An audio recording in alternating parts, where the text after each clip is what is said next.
Shalom Bapak Ibu Saudara, apa kabar hari ini? Kiranya kita semua dalam lindungan Tuhan dan dalam keadaan sehat. Hari ini kita akan belajar lagi kebenaran firman Tuhan dari kitab Yehezkiel pasal yang ketiga dan pasal yang keempat. Dalam Yehezkiel pasal yang ketiga ini, bagaimana Tuhan mengutus Yehezkiel untuk menyampaikan firman Tuhan kepada bangsa umat Israel yang ada dalam pembuangan.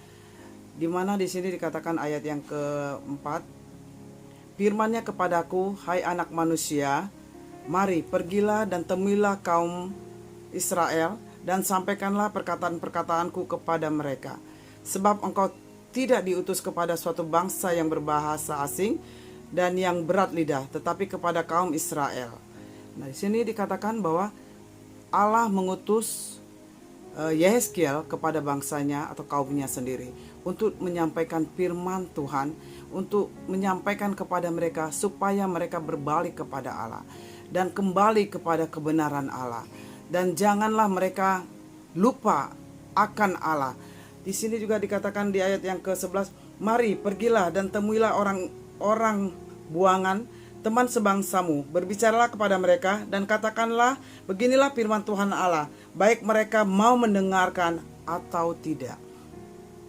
Kembali lagi Allah memperingatkan Yehezkiel, sampaikan saja, beritahukan saja kepada mereka, apakah mereka mau mendengar atau tidak. Tetapi kamu harus sampaikan supaya mereka berbalik kepada Allah, meninggalkan kejahatan-kejahatan mereka dan kembali kepada Allah nenek moyang mereka.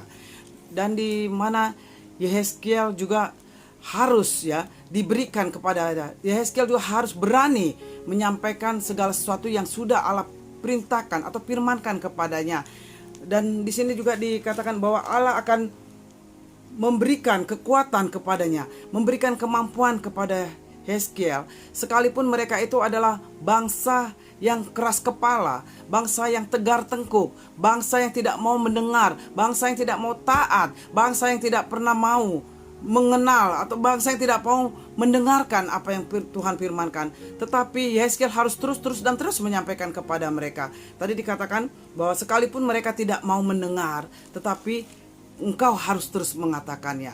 Dan di dalam yang Yehezkiel pasal yang ke-3 ayat ke-16 sampai yang ke ayat 27, judul perikopnya adalah Yehezkiel dipanggil menjadi penjaga Israel. Dalam ayat yang ke-19 kita baca, tetapi jikalau engkau memperingatkan orang jahat itu dan ia tidak berbalik dari kejahatannya dan dari hidupnya yang jahat, ia akan mati dalam kesalahannya, tetapi engkau telah menyelamatkan nyawamu. Jikalau seorang yang benar berbalik dan dari kebenarannya dan ia berbuat curang dan aku meletakkan batu sandungan di hadapannya, ia akan mati. Nah, di sini kembali lagi Tuhan mengatakan kepada Yehezkiel, sampaikan lagi firman Tuhan. Baik mereka mau berbalik atau tidak, baik mereka mau berubah atau tidak, sampaikan saja. Jika mereka yang jahat diberitahu firman Allah dan mereka tidak berbalik kepada Allah, itu bukan menjadi kesalahannya, tetapi itu biarlah kesalahan itu ditanggung oleh mereka sendiri. Demikian Tuhan mengingatkan kepada Yehezkiel untuk menyampaikan apa yang Tuhan berikan, firmankan kepada mereka.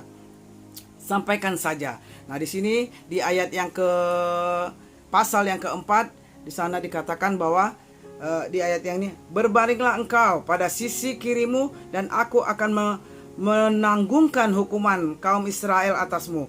Berapa hari engkau berbaring demikian, selama itulah engkau menanggung hukuman mereka. Nah, kembali Tuhan berfirman kepada Yehezkiel di ayat yang di pasal yang keempat ini dikatakan bahwa peringatan kepada Israel bahwa Allah akan menghakimi mereka dan bahwa Yerusalem akan jatuh hancur. Pesan dari Tuhan bahwa ia akan menghakimi bangsa-bangsa yang menindas dan menyesatkan umatnya. Ini jadi perintah kepada Yehezkiel untuk disampaikan bahwa semua itu akan dialami oleh Yehezkiel. Yehezkiel ini adalah pertanda, seperti pertanda bagaimana Allah akan menghukum kaum Israel. Di pasal yang keempat ini itu lambang pengepungan kota Yerusalem. Nah, demikian firman Tuhan, biarlah ini menjadi peringatan juga bagi kita. Ketika kita dengar firman, ketika kita tahu firman, mari kita peka atas firman itu dan kita mau melakukannya. Kita dengar apa yang Tuhan mau dalam kehidupan kita. Puji Tuhan, Tuhan memberkati kita. Kita berdoa.